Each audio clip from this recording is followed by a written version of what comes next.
இதுக்குதான் கொஞ்சம் வெள்ளையா இருக்கணும்ன்றது. Hi Charlie, welcome back to new video. So இந்த வீடியோவில் நம்ம இப்போ கரெக்டாக எங்கே இருக்கணும் அப்படின்னா, பழைய வீடியோ பார்த்தவங்களுக்கு தெரியும், கொல்லிமலை ஹில்ஸில் வந்து பார்த்தீங்கன்னா இருக்கோங்க. நீ நினைக்கிற மாதிரிலாம் ஒன்றும் இல்லை, சரியான குளிர் இருக்கோம். அதாவது போன வீடியோ பார்த்தவங்களுக்கு தெரியும், என்னடா ஒரு செட்டுக்குள்ளே படுத்திருக்கேன்னு சொன்னீங்க, இப்போ என்னடா வந்து போயிட்டு இருக்கீங்க அப்படின்ற ஒரு கேள்வி வரும் உங்களுக்கு. அதாவது ஒன்றும் இல்லைங்க, அவங்க இந்த செட்டில் வந்து பார்த்தீங்கன்னா குழு பணியாரம் வந்து பார்த்தீங்கன்னா சமைக்கிட்டு இருக்காங்களா. அதனால வந்து பார்த்தீங்கன்னா நாங்கள் காலையில் 5:45 பார்த்தீங்கன்னா எழுந்திரிச்சிட்டோம். இப்போ பார்த்தீங்கன்னா 4 மணிக்கெலாம் பார்த்தீங்கன்னா அவங்க எழுந்திரிச்சிட்டோங்க. இப்போ கரெக்டாக மணி வந்து பார்த்தீங்கன்னா எத்தனை மணினா, என்னோட இது என்னம்மா என்ட்ரிலேயே துப்புறேன், இது 6:04 ஆகுதுங்க. கரெக்டாக கிளம்பி இப்போ எங்கே போயிட்டுருக்கோம் அப்படின்னா, ஒன்றும் இல்லைங்க, நேற்று நம்ம படுத்துருந்தோம்ல, அந்த இடத்துல சார்ஜர் போட்டுருந்தோம். நாங்கள் வெளியில் நடந்து வர நேரத்தில் சார்ஜர் போட்டதை மறந்துட்டோமா, அதனால் அந்த ஃபோனை வந்து பார்த்தீங்கன்னா எடுக்கிறதுக்காக பார்த்தீங்கன்னா போயிட்டுருக்கோங்க. சரியான குழுவாக தெரியுதுங்க. இன்னும் கிட்டலாம் வந்து பார்த்தீங்கன்னா சரி விடியவே இல்லை. அந்த சைடெலாம் நம்ம பின்னாடி வந்து பார்த்தீங்கன்னா தெரியுது கொஞ்சம் விடிஞ்ச மாதிரி இருக்குது. ஆனால் இந்த சைடு பாருங்களேன் சரியாக விடியாத மாதிரியே இருக்குது. இது ஃபோனில் கொஞ்சம் ஏமாச்சுதுரா, கொஞ்சம் விடிஞ்சுக்கிட்டே இருக்கு. சரிங்க, அதுக்கு தெரியுது, நேரில் இருந்து பாருங்க ஒண்ணுமே தெரியல. இங்க படுத்துற நிமிஷம்னால தாங்க முடியலையே, தலை வலிக்குதுரா. லைட் அடிச்சுட்டு போறோம் பாருங்களா. சரிங்க, மற்றதெல்லாம் பார்த்தீங்கன்னா வீடியோக்குள்ளே போக கண்டிப்பாக பண்ணுவோம். அதுக்கு முன்னாடி நம்ம சேனலுக்கு இப்போ சப்ஸ்கிரைப் பட்டன் இருக்குல்ல, அது மட்டும் பார்த்தீங்கன்னா சப்ஸ்கிரைப் பண்ணிடுவாங்க. பெல்பட்டனில் பாம்பு வச்ச மாதிரி அடிக்கி தெறிக்கி விட்டு வர செஞ்சுருங்க. சார்லி சிறுதனை அவங்க சிறகு தங்கள் பார்க்க சேவம். சரிங்களா, வாங்க வீடியோக்குள்ளே போகலாம். ஸோ இந்த இடத்துல தாங்க நம்ம பைக் எடுத்துகிட்டு இருந்தோம். இப்போ பைக் வந்து பார்த்திங்கன்னா எடுத்துகிட்டு கிளம்ப ஆரம்பிச்சிட்டோம். இப்போ எடுத்துகிட்டு வந்து பார்த்திங்கன்னா கரெக்டாக இப்போ எங்கே போக போகிறோம்னா, நம்மளோட திருச்சிக்கு வந்து பார்த்திங்கன்னா இப்போ நம்ம கிளம்ப போகிறோங்க. ஸோ பையன் வந்து பார்த்திங்கன்னா வந்துட்டான். இனிமே உன் கை அந்த வண்டியை தொடக்கூடாது, உன் கால் இந்த மண்ணில் படக்கூடாது. டைம் போக வேண்டியதான். போகலாமாடா அப்படின்னு சொல்லி கேட்குறோம். ஸோ இந்த நேரத்தில் வந்து பார்த்திங்கன்னா நம்மளோட கோப்ரோவில் வந்து பார்த்திங்கன்னா நம்ம வாய்ஸ் கண்ட்ரோல் வந்து பார்த்திங்கன்னா எதுவுமே வந்து பார்த்திங்கன்னா கவர் ஆகவே இல்லை. நம்மளோட ஃபுல்லாக வந்து பார்த்திங்கன்னா இதாகிடுச்சு. ஸோ இதுதான் வந்து பார்த்திங்கன்னா நம்ம கோயிலுக்கு கீழே வந்து பார்த்திங்கன்னா கார் பார்க்கிங். இந்த இடத்துல தான் பார்த்திங்கன்னா நம்ம பைக்கு நிறுத்தியிருந்தோங்க. ஸோ இதுக்கப்புறம் பார்த்திங்கன்னா அந்த தாத்தா பேசிகிட்டு இருக்கார்ல, அவர் தான் வந்து பார்த்திங்கன்னா நமக்கு இந்த ரூம்லாம் வந்து பார்த்திங்கன்னா அரேஞ்ச் பண்ணி தந்தார். இதுக்கப்புறம் அவர்கிட்டலாம் பார்த்திங்கன்னா சொல்லிவிட்டு கிளம்ப ஆரம்பிச்சிட்டோம். இங்கே பாருங்களேன், டிஸ்பிளேல எவ்வளோ பண்ணிங்க, அநியாயத்துக்கு பண்ணிங்க. அப்படி யோசிச்சு பாருங்களேன், நைட்டு இவ்வளோ பண்ணி அடிச்சிருக்கோன்னு. ஆல்ரெடி தமிழ்நாட்டில் கீழே வசிக்கக்கூடிய நமக்கே வந்து பார்த்திங்கன்னா பனி காலத்தில் ஓவராக பண்ணியிருக்கோம். ஆனால் இப்போ மழை காலத்தில் போயிட்டு ஒரு ரூமுன்னு சொல்லிட்டு பார்த்திங்கன்னா நம்ம ஒரு செட்டு மாதிரி எடுத்து தங்கியிருந்தோமா, எம்பிட்டு குளிராக இருக்கும். ஐயோ சுத்தமாக முடியலைங்க, பயங்கரமான குளிர். அதில் தான் பார்த்திங்கன்னா இப்போ பைக் ஓட்டிகிட்டு போகிறோம் அப்படின்றப்ப கொஞ்சம் நல்லா இருக்குது. ஆனால் என்ன ஒன்றுன்னா, இது மாதிரி தங்கறதுக்குலாம் பார்த்திங்கன்னா மேக்ஸிமம் நல்லாயிருக்குங்க. ஏன் அப்படி சொல்கிறோன்னா, கீழே வசிக்கக்கூடிய மக்களுக்கும் ஒரு மலை மேலே வசிக்கக்கூடிய மக்களுக்கும் பார்த்திங்கன்னா பல விஷயம் வந்து பார்த்திங்கன்னா மாறிக்கிட்டே இருக்கும். ஸோ என்னென்னா பேசுகிற வார்த்தைகள், அதாவது உச்சரிக்கும் மொழிகள் இருக்குல்ல, அந்த உச்சரிக்கும் மொழிகள் கூட வந்து பார்த்திங்கன்னா நமக்கு டிஃப்ரெண்ட்டாக தெரியும். என்னடா இவங்க இப்படி பேசுகிறாங்க, பட் ஆனால் நல்லா இருக்கே அப்படின்ற மாதிரி இருக்குங்க. அந்த இதெல்லாம் வந்து பார்த்திங்கன்னா மறக்க முடியாத ஒரு விஷயம். இதில் வந்து பார்த்திங்கன்னா இந்த அழகெல்லாம் ரசிச்சுட்டு போனோம். ஆனால் நம்ம கோப்ரோட எதுவுமே கவர் ஆகலை. எடிட்டிங் பண்ணும்போது மனசே இல்லைங்க அநியாயத்துக்கு. இங்கேருந்து பார்த்திங்கன்னா கிளம்பி போகிறதுக்கே எனக்கு மனசே இல்லை. ஆனால் வேறு வழி இல்லையே தோணுச்சு. எதனால் அப்படின்னா, எனக்கு மலையில் வந்து பார்த்திங்கன்னா வீடு எடுத்து ஸ்டே பண்ணுறதுலாம் ரொம்ப பிடிக்கும் சார்லி. சரி மற்றதெல்லாம் வந்து பார்த்திங்கன்னா மலையை விட்டு கீழே போயிட்டு வந்து பார்த்திங்கன்னா கன்டினியூ பண்ணுறேங்க.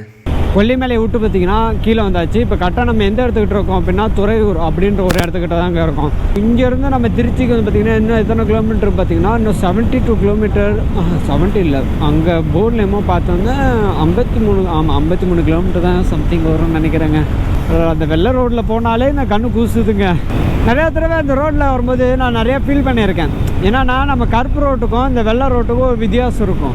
நம்ம வெள்ளை ரோடு வந்து பார்த்திங்கன்னா பெருசாக இந்த சிமெண்ட் ரோடு இருக்கும்ல, அந்த சிமெண்ட் ரோடு நம்ம வந்து பார்த்திங்கன்னா எந்த இடத்துல அதிகமாக பார்க்கலாம் அப்படின்னா, நம்ம இங்கேருந்து அரியலூர் போவோம்ல, திருச்சி டு அரியலூர் போகிற வழியில் வந்து பார்த்திங்கன்னா எல்லாமே வெள்ளை ரோடாக தான் இருக்கும்.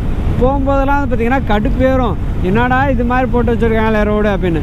ஆனால் வெள்ளை ரோடோட தார் ரோடு தான் பெஸ்ட்டுன்னு நினைக்கிறேங்க நான் நம்ம.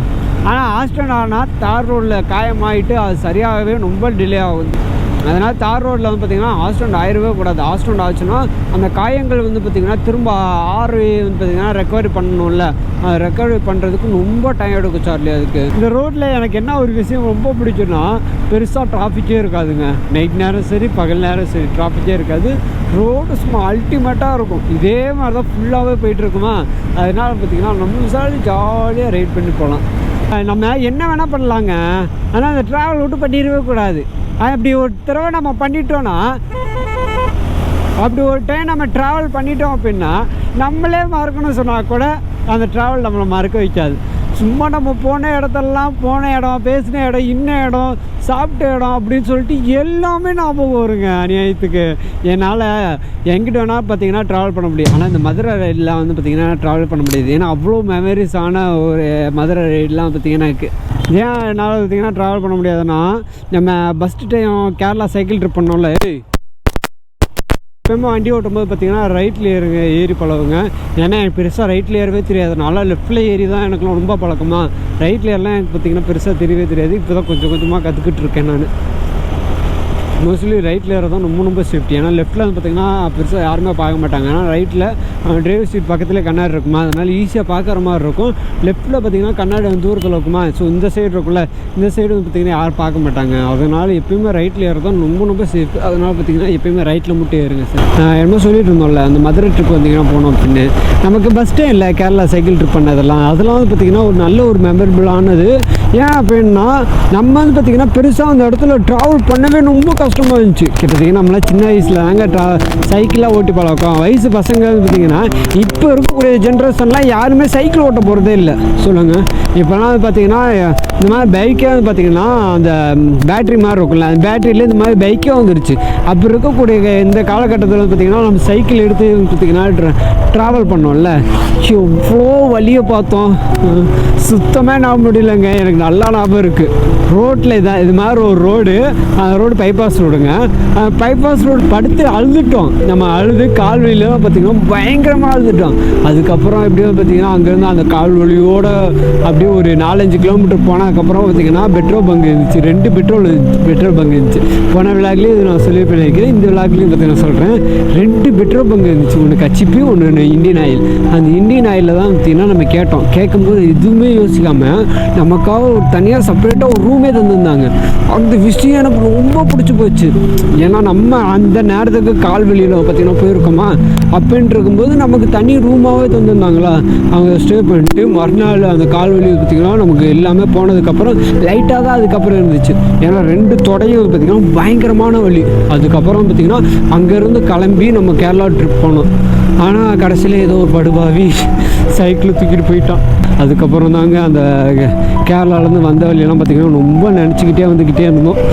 சரி பரவாயில்ல இருக்கணுமே சொல்லிட்டு அப்போ விட்ட சேனல் கிட்டத்தட்ட 2 வருஷம் பார்த்திங்கன்னா கழிச்சு இன்னொரு சேனலில் வந்து பார்த்திங்கன்னா கம்பேக் கொடுக்குறோம் நம்மளே.